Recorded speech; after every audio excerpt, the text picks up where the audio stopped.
आजची recipe nutrition आणि प्रोटीनने भरपूर आहे. तर आज पहा शाळेचा 11वा डब्बा. तर ही रेसिपी कशी बनवली ती पाहूया.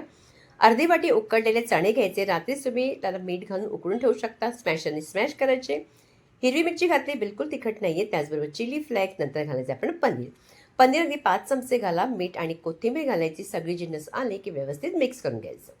उरलेल्या जर चपात्या असतील तर त्याला अशा वाटीच्या साहाय्याने तुम्ही अगदी शेप देऊन व्यवस्थित आकार द्यायचा आणि अशा गोल चपात्या रेडी करायच्या. अशा 4 करायच्या. 2 चपात्यावरती ना अगोदर चीज लावून घ्यायचा. चीज लावल्यानंतर त्याच्यावरती जे आपण मिश्रण केलं होतं ते लावायचं. अगदी व्यवस्थित दाबून लावा. नंतर पुन्हा लावायचं आपण त्याचं चीज आणि पुन्हा त्या चपात्या करून ठेवल्या तर 2 त्याच्यावरती ठेवायच्या. तव्यावरती हलकंसं तेल घालायचं, नंतर बटर घालायचं आणि हे सगळ्या चपात्या ठेवायच्या.